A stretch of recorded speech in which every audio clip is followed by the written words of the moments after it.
Halo, assalamualaikum warahmatullahi wabarakatuh. Kita ketemu lagi di segmen Menjadi Keluarga Hebat. Gimana nih kabarnya? Semoga baik-baik aja ya. Ini bukan basa-basi kok, tapi beneran tulus nanya dan mendoakan semoga yang lagi nonton ini beneran sedang baik-baik saja dan sehat-sehat aja. Oh iya, udah nonton video yang pertama belum? Nah, kalau belum, ayo nonton video yang pertama dulu. Abis itu baru dilanjut nonton video yang ini. Kenapa? Karena bisa dibilang video kali ini adalah part 2-nya video yang pertama kemarin.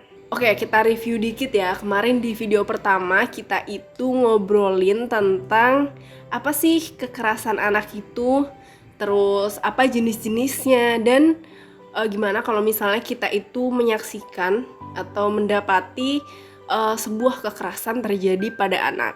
Nah, dan di video kita kali ini kita itu mau bahas tentang gimana sih kok bisa kekerasan itu terjadi kepada anak. Penasaran gak sih? Mungkin ada ya orang tua atau calon orang tua itu yang berpikir kalau misalnya gak akan menyakiti anak karena sayang gitu sama anak. Aku tuh gak mau nyakitin anakku, aku tuh sayang sama dia. Tapi jangan salah, gak selalu atau bukan berarti orang yang melakukan kekerasan kepada anak, maksudnya orang tua yang melakukan kekerasan kepada anak itu gak sayang sama anaknya. Gak mesti. Banyak orang tua yang juga sayang sama anaknya tapi gak sadar sudah menyakiti anaknya dengan membentak atau mencubit, memukul gitu. Karena apa? Beralasan ingin anak itu menjadi lebih baik, kayak gitu ya. Jadi nggak selalu nggak sayang sama anak. Oke, jadi kita mau bahas nih latar belakang kekerasan itu bisa terjadi pada anak. Nah, ingat nggak sih kemarin kita juga udah udah bahas kalau misalnya kekerasan kepada anak itu cenderung dilakukan oleh orang terdekat si anak. Jadi orang yang sudah dikenali anak atau mengenali anak. Nah, berarti siapa aja tuh? Bisa ya orang tua, tetangga, terus saudara-saudaranya, atau guru di sekolah anak. Daripada berlama-lama lagi, yuk kita cari tahu jawabannya. Kenapa sih atau gimana sih kok bisa kekerasan itu terjadi kepada anak? Oh iya, banyak ya yang melatar belakangi kekerasan itu bisa terjadi kepada anak. Kita coba belajar satu-satu dan dipahami supaya hal itu tidak terjadi di keluarga kita.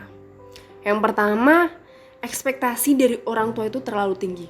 Ekspektasi kepada anak kan tentu saja. Orang tua itu berpikir anak itu bisa melakukan segalanya.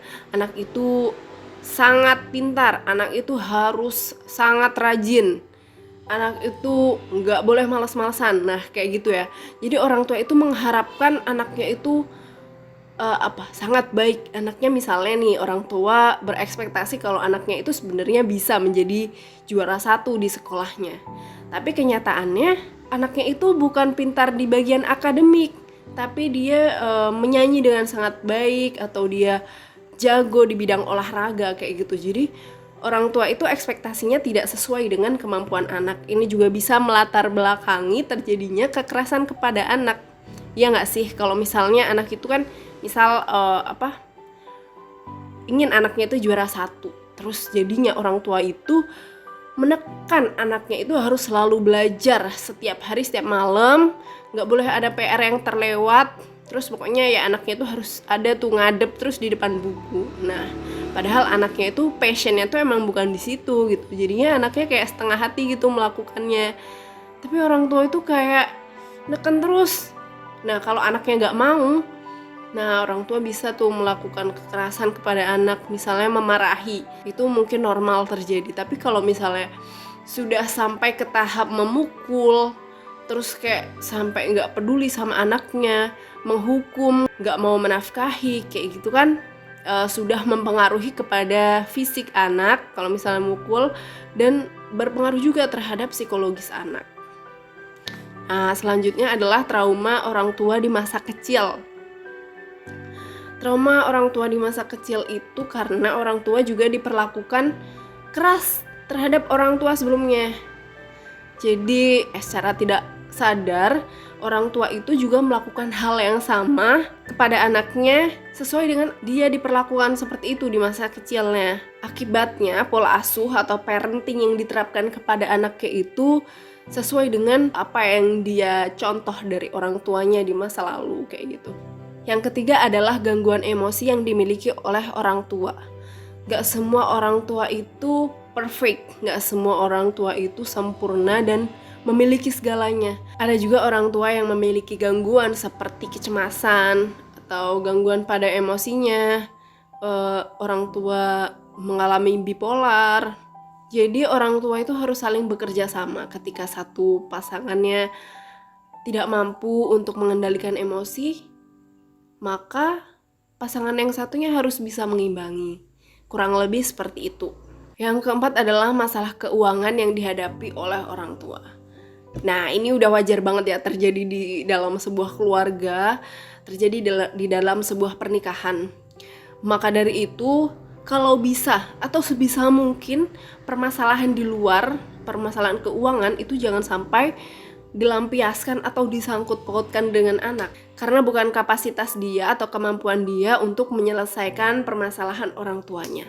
Apalagi kalau anak jadi pelampiasan gitu, orang tuanya saking emosinya karena nggak punya uang dan banyak banget kebutuhan, terus marah. Jadi kalau misalnya anak melakukan kesalahan dikit aja itu kayak udah marahnya udah memuncak dan kena semua tuh ke anak.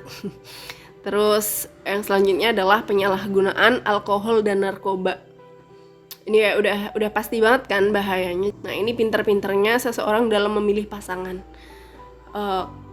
Jangan memilih pasangan yang dia itu kecanduan kepada narkoba dan mengonsumsi alkohol. Dampaknya bukan hanya untuk orang itu saja, namun untuk pasangan, untuk anak-anak juga.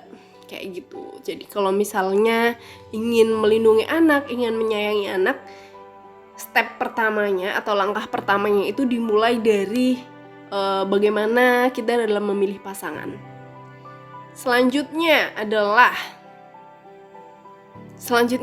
sasaran kemarahan dari salah satu orang tuanya. Jadi orang tua itu memiliki masalah antara istri dan suami dan melampiaskannya ke anak.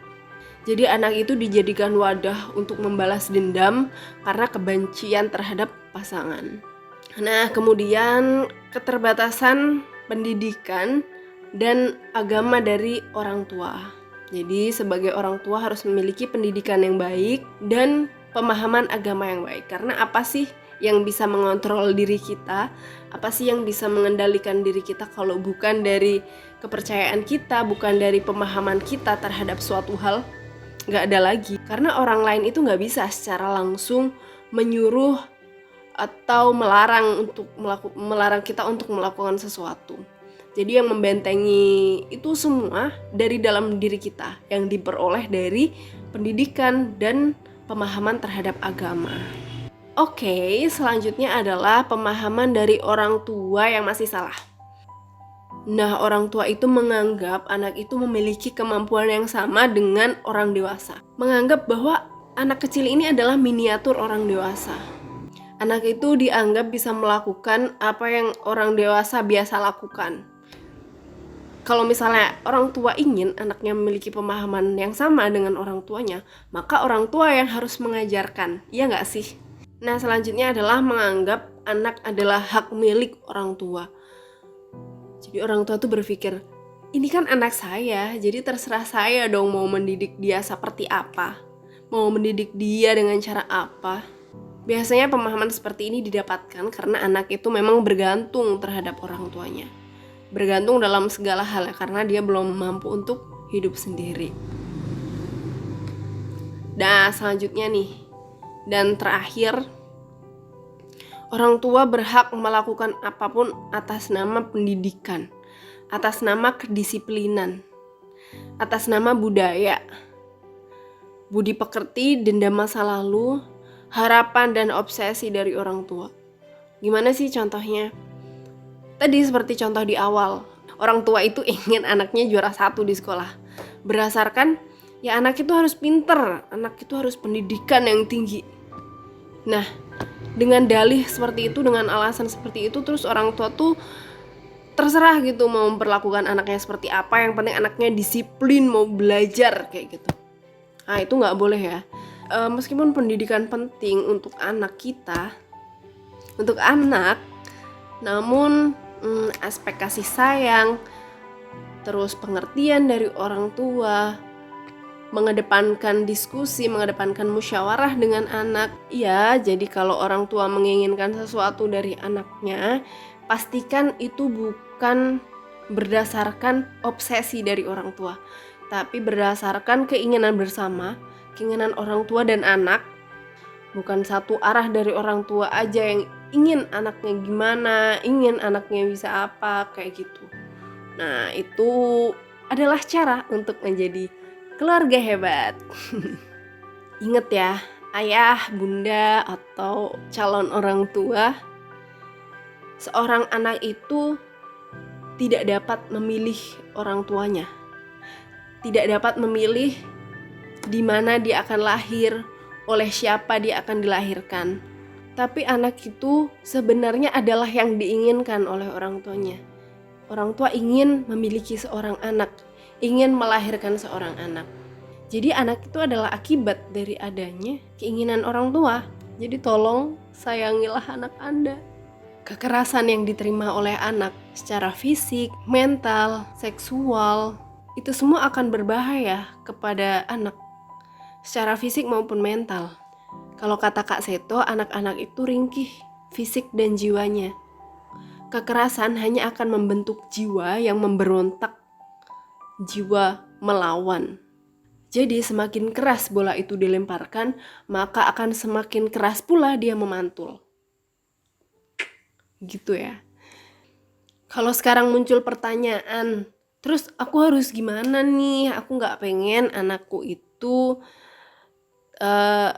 tersakiti atau mengalami kekerasan gitu ya. Caranya tentu saja dengan memerhatikan kembali apa yang sudah saya sebutkan di depan dan sebisa mungkin menghindari hal tersebut. Oke? Semua orang tua pasti bisa mewujudkan keluarga hebat kalau sudah ada niat di hatinya. Kalau sudah menginginkan yang terbaik untuk anaknya. Tentu saja dengan cara yang baik. Gak mungkin ingin anak itu baik tapi dengan cara yang tidak baik. Itu gak mungkin. Atau mungkin kalau ada pertanyaan-pertanyaan lain, silahkan ditulis di kolom komentar atau silahkan DM di Instagram Puspaga. Nanti akan kami balas sesuai dengan kapasitas kami. Dan siapa tahu itu bisa kita bahas di video selanjutnya. Oke, saya rasa udah cukup dan lumayan panjang video kita kali ini. Semoga sahabat-sahabat Puspaga bisa paham ya. Dan semoga juga bermanfaat dan aplikatif, bisa diaplikasikan di keseharian, di kehidupan sehari-hari sahabat-sahabat semuanya. Terima kasih udah nonton video ini sampai akhir. Dan tunggu kami di video-video selanjutnya. Tentu saja di Instagramnya Puspaga. Oke, dadah. Assalamualaikum warahmatullahi wabarakatuh.